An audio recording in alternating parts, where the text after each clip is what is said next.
trusted news source, ABC6 News at Noon. Good afternoon, everybody. Our top story today, news from the State House. 3 gun bills heading to Governor McKee's desk, waiting for his signature. The Rhode Island Senate passing the legislation last night. Under the new bills, anyone who owns high-capacity magazines or weapons that hold more than 10 rounds will have 180 days to alter the weapon or turn it over to police or a licensed gun seller. The legal age to own a firearm will be raised from 18 to 21, and the open carry of shotguns and rifles will be banned. And developing news on the nation's economy today and the rising concerns surrounding inflation. The Federal Reserve is expected to raise interest rates again today, higher than expected. It's all in an effort to try and slow down inflation. ABC's Eka Jachi reports. This morning, the rising prices of goods and services continues to tighten its grip on American families. Got 3 kids, 2 teenagers and a young one, so anything helps. We barely make it, and I get paid pretty good at my job. Families are now spending nearly $350 more every month than they did for the same things last year. Gas is up $5 a gallon, around 50% higher from last year. Groceries are up too, almost 12%, and rent up 26%. Marilyn Bailey is retired, but the rising cost of her rent now has her looking for work. I'm looking for a part-time job at 75. The Labor Department says producer prices rose 10.8% last month compared to the same time last year. The Federal Reserve responding. They're expected to raise the cost of borrowing by 3/4 of a point, all in hopes of slowing down the economy. This inflation is very painful and it has to come down. So the only way of doing that is getting those interest rates up and slowing the growth rate in the economy. That economic slowdown means the cost of credit cards, car loans, and mortgages will rise even more at a time Americans are already seeing rising prices for just about everything. President Biden in Philadelphia Tuesday reminding Americans that unemployment remains at record lows, but pushing back at his critics who say his administration's spending policies, including pandemic stimulus funds, fueled this inflation. I don't want to hear any more of these lies about reckless spending. We're changing people's lives. Jobs are back, but prices are still too high. Our work isn't done. The Federal Reserve is trying to tame current inflation without plunging the economy into a recession. But some experts warn the country may still be headed for one anyway. Eka Jachi, ABC News, Washington. And now to the weather on another absolutely gorgeous June afternoon. We take a live look over Providence. It is so nice out there. Chelsea is in the Weather Center with your first forecast. Hi, Chelsea. Hey, Doreen. Yeah, another mild and less humid day outside across southern New England. Really pleasant at the moment. We're seeing a few clouds passing through. There's a breeze that's coming in from the northeast, bringing in some clouds from eastern Mass, but we are seeing plenty of bright sky as well. We'll go with partly sunny conditions as we head into the afternoon hours. Temps right now cooler than where they were yesterday at this time. Most of us sitting in the low 70s range, which is a bit of a drop from where we were yesterday at this time, running about 5 degrees cooler at the moment compared to yesterday. You can see off to the west in western Mass and western Connecticut, things are very similar to yesterday. Our highs should top out in the mid to upper 70s range, which is exactly where we should be for this time of year. A few degrees warmer than where we're at right now, but a few degrees cooler than yesterday. And on your satellite radar image at the moment, you can see some of those thin clouds passing through the area. We'll go back and forth with a mix of some sun and clouds as we head through the afternoon. There's rain up in the northern portion of New York State, inching closer to that area. It looks like most of that misses us, but we will see a few more clouds rolling in as we head through the evening hours, and more clouds expected through the day tomorrow. That being said, it's not until Friday that we really tap back into the heat and humidity. I'll have much more in just a few minutes. Doreen? All right, Chelsea, thank you. A carjacking in Providence leads to a police chase and a crash in Massachusetts. And now the search is on for the suspect. ABC6 News reporter Yanni Trigelis is live on Thayer Street, where this all started. He has more details on what police say happened. Yanni?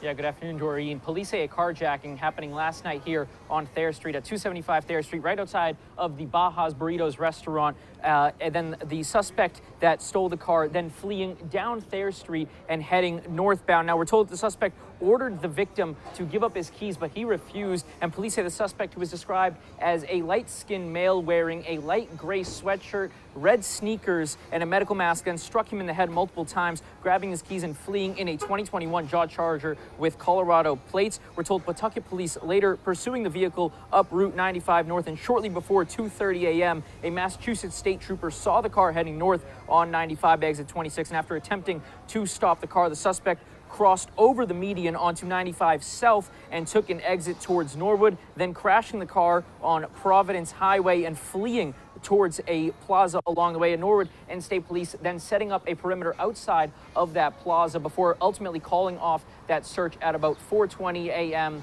They have not found the suspect again at this time. His whereabouts remain unknown. Again, police describing the male as a light-skinned male wearing a light gray sweatshirt, red sneakers, and a medical mask. That carjacking happening out here outside of the Baja's Burritos on Thayer Street, then fleeing down the area into Norwood, Massachusetts, before crashing that car and fleeing the scene from there. Reporting live in Providence, Yanni Trigelis, ABC6 News. All right, Yanni, thank you. And the search continues today for a 3-year-old boy who walked away from a home in Lowell, Massachusetts. Officials say that little boy named Harry was reported missing around 9:30 Tuesday morning. The father says he cannot speak. More than 180 officers are searching the home and surrounding area. Harry was last seen wearing a long-sleeve maroon shirt and gray pants with a white stripe. Police are urging the public to contact them with any information on Harry's whereabouts. And new at noon today, mark your calendars. Gillette Stadium is going to host the 2023 Army-Navy football game. A source confirming the news to our ABC6 sports team. A formal announcement about the winning bid is likely coming this afternoon. The game will be played on December 9th, 2023. And now to an ABC6 update. Negotiations continue on how to fully fund a brand new soccer stadium in Pawtucket. On Tuesday, Governor McKee proposing to shift $20 million in funding from the Phase B budget to A to make up for the rise of costs, then vowing to replace money for other developments. Many from the board expressing concerns about building the stadium first, mentioning if a recession happens, that may halt the building of surrounding development, leaving Pawtucket with just a stadium. Governor McKee saying that the stadium is a strong place to start. And the DEM providing an update on its efforts to fix the wastewater problem in the Blackstone River. 10 days ago, the DEM announced that untreated wastewater was discharged into the river. The Woonsocket Wastewater Treatment Plant is installing additional solid removal equipment in the next 2 days. At this time, the DEM tells us it is reevaluating the no contact order for the river. And employees at the Starbucks on Pace Boulevard in Warwick will have to wait on results to unionize. According to the National Labor Relations Board, 9 employees voted yes and 8 employees voted no. There were also 2 challenge ballots, and officials say the results will depend on a review of those challenge ballots. The actions of the Starbucks employees already influencing other business workers. 7 Stars Bakery in Providence filed for unionization last week. Well, the Providence to Newport ferry returns this weekend. The ferry will make several trips every day, starting this Friday. Service runs through Columbus Day. There's complimentary parking at the ferry terminal. There's also shuttle bus service between the Providence train station, convention center, downtown, and the ferry terminal. And the local tradition to wish a good night and sweet dreams to the young patients at Hasbro Children's Hospital is getting a special edition tonight. Good Night Lights will feature a boat parade traveling down the Providence River right in view of the hospital. The parade honors longtime Lifespan employee David Rivard and will help benefit the Tomorrow Fund for children with cancer. And now to the Celtics in the NBA Finals. The C's trying to hold on with a must-win Game 6 back in Boston Thursday night. Tip-off is at 9 p.m. and you can see the game right here on ABC6. Be sure to tune into ABC6 for our live coverage of the game. We ship up to Boston with coverage for you beginning first at 4. And still to come on ABC6 News at noon. The FDA could vote today on vaccines for our youngest kids. How soon could we see shots in the arms? Plus, the end of an era for Internet Explorer. The browser is finally retiring. And later, Squid Games, the reality show. Details on the newest version of the popular show.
Now to the latest on the coronavirus pandemic. The FDA advisors meeting today to consider 2 vaccines for children as young as 6 months old. This comes as the country currently averages more than 100,000 new cases a day. Many states reporting an increase in new infections. ABC's Rena Roy has the latest. Some of America's youngest could soon be protected against the coronavirus. An FDA advisory panel meeting today to review data on Moderna and Pfizer's shots for kids between 6 months and 5 years old. We have to be careful that we don't become numb to the number of pediatric deaths because of the overwhelming number of older deaths here. Vaccine preventable deaths are ones that we would like to try to do something about. The decision would impact 18 million in that age group, the last group of Americans still not eligible for a COVID vaccine. The FDA says both vaccines preliminarily appear to be safe and effective, producing similar antibodies against the Omicron variant as the adult vaccines. Pfizer's given as a 3-shot series and Moderna's is 2 doses. This meeting comes just a day after the same panel unanimously voted in favor of Moderna's vaccine for 6 to 17-year-olds. With respect to the benefits outweighing the risk, I believe the answer is clear and certainly very supportive. New COVID-19 cases are going up in parts of the country. About half of U.S. wastewater sites are currently reporting increases. The CDC estimating Omicron subvariants BA4 and BA5 have tripled in the last 2 weeks. Scientists closely monitoring this uptick. And back to those shots for America's youngest, the CDC will have to give the official green light before they're authorized for emergency use. The White House saying we could see shots in arms as early as next Tuesday. Rena Roy, ABC News, New York. Well, coming up, a decision coming from Spirit Airlines soon. Which competing offer will they take for a merger? And we'll check back in with Chelsea for the full 7-day forecast when we come back.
In consumer news, Spirit Airlines is planning to decide its future by the end of the month. The company says its board will choose who will acquire the discount airline before its June 30th shareholders meeting. Originally, Spirit planned to merge with fellow budget airline Frontier, but last week, JetBlue Airlines sweetened its bid. Spirit Airlines flies out of TF Green Airport. It is the end of the line for Internet Explorer. After more than 26 years, Microsoft is essentially ending support for the browser today. It peaked at 95% usage share in 2003. The company will push users toward Microsoft Edge over the coming months. And UPS is looking small for new ways to get packages to your door. The delivery company unveiling new battery-powered four-wheel cycles to with deliveries around congested cities. The test of the pedal-powered carts starting in New York City and several cities in Europe. And now, your ABC6 Storm Tracker weather with meteorologist Chelsea Priest. I have a few clouds passing through the area as we speak, but overall a nice bright day here in southern New England. And if you are getting some clouds passing through right now, you're going to get back into sunshine pretty quickly, especially as those clouds start to break up and you get some sunshine popping through. Temperatures are sitting in the low 70s in most spots, even cooler for far eastern Mass because of our wind direction today. 73 in Providence right now, 70 in Newport, 74 in Westerly. We are going to see, again, more sunshine popping through, and these temperatures will climb mainly in the mid to upper 70s today, which is cooler than our high temperatures the past couple of days where we topped out in the 80s, but sitting around average for this time of year. That average high is 78 degrees. Our sunset is this evening at 8:22 p.m. Should be partly clear by the time that sun does start to set. Again, the breeze is coming in out of the northeast. It's a comfortable wind direction, but it does keep far eastern Mass much cooler because it's coming in right off the water for eastern Mass. So often we talk about the Rhode Island coastline. Water temperatures off of Boston and off of Plymouth even colder than our Rhode Island ocean temperatures. So you're certainly going to feel a little bit of a sea breeze along the eastern Mass coastline today, and a little splash over with the high tide cycles as well as that breeze continues to come in from the northwest. For the rest of us, 5 to 10 miles per hour from the northeast keeps us comfortable. Dew points are in the 50s. There may be a tick higher than yesterday, but still in that 50s range, which leaves us with a comfortable feel to the air. That continues tonight and continues into the start of the day tomorrow. This is noontime tomorrow, and you can see from there the humidity level starts to climb, and we peak overnight Thursday and into Friday. Friday continues to stay really warm, really humid, but as soon as we start to clear out late Friday and into the weekend, dew points plummet. Really comfortable air ahead of us for the weekend. Satellite radar image shows you dry conditions today. You're getting those few clouds passing through as we speak. Otherwise, partly to mostly sunny conditions in place for the afternoon. You will start to see clouds continuing to increase as we head through tonight and into tomorrow. There'll be a few more clouds around. Same thing on Friday as well. And Friday is our one day that we do tap into some of the high heat and humidity that much of the U.S., the eastern half of the U.S., excluding New England, is feeling and has been feeling. You can see 90s and even 100 degrees for an actual temperature in Atlanta this afternoon. For us here, we top out in the mid to upper 70s, but it'll be Friday that we get into the mid 80s range. So not the extreme heat, but certainly warmer and more humid. What we're looking at hour by hour is a mix of some sun and clouds into this afternoon. Will be partly clear, comfortable still overnight.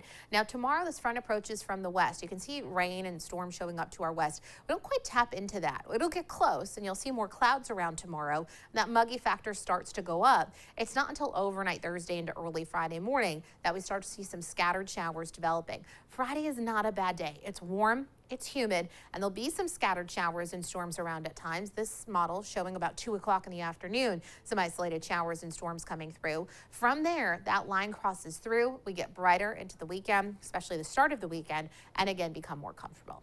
Mid 70s today, upper 70s for some spots, a little bit cooler at the coastline. All of us a little bit cooler than yesterday under a mix of sun and clouds. High tide was at 9 o'clock. Low tide is at 2:30 this afternoon. That breeze coming in from the northeast. Tonight will be mainly clear, some passing clouds, temps in the upper 50s, staying comfortable. And then tomorrow, more clouds around. Rain chance arrives late in the day. Temps will be in the mid 70s, so even a couple of degrees cooler than today. 7 days shows the risk of scattered showers and thunderstorms in the forecast for Friday. Again, not a washout, but the risk is there in the morning, and then again in the later part of the afternoon. Will be brighter and more comfortable, but breezy on Saturday. All right, Chelsea, thanks. Still ahead, a soaring success. The new Top Gun setting more records at the box office. And banning buzz, why the new movie Lightyear is being banned in several countries.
In entertainment news today, Just want to manage expectations. Top Gun Maverick is exceeding expectations. The high-flying sequel zoomed past the $400 million mark in the domestic box office, making it the highest-grossing movie of the year so far. Spider-Man: No Way Home is the only other film to top $400 million domestically since the pandemic began. The United Arab Emirates is banning Pixar's latest film after a scene involving a same-sex kiss was restored. Lightyear, a film about Buzz Lightyear from the Toy Story franchise, features a relationship between two female characters. A scene where the characters kiss was initially cut from the film by Disney executives, but it was restored last week. The UAE says the film violates the country's media content standards. And Netflix has opened casting for Squid Game: The Challenge. It's a real-life competition based on the hit show in which contestants risk death in order to pay off debts. Contestants for the reality series will compete for a prize of over $4.5 million. Well, just ahead, a family with 3 young kids comes face to face with a bear. What did they do? Plus, Chelsea has another look at your afternoon forecast right after this.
Finally, this afternoon, a family's unbelievable encounter with a black bear in British Columbia. The couple was out for a hike with their 3 kids between the ages of 1 and 6 years old when this bear just started following them.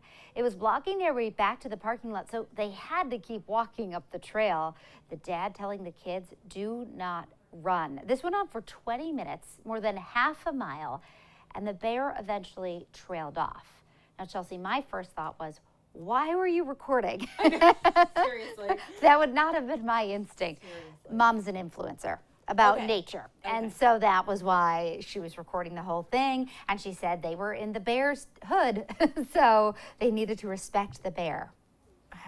Okay. Yeah. That's terrifying. That was my reaction as well, Chelsea. Okay. Mm-hmm. We are seeing a mix of sun and clouds today. Good day for a hike. Temps in the mid to upper 70s. Tomorrow more clouds around, temps in the mid 70s range. Looks like Friday is not a washout. It's warm and humid though, with some scattered rain and storms at times. But again, not a washout for Friday. All right, Chelsea, thank you. And thank you for joining us for the news at noon. The news continues. First and 4. Have a great day, everybody.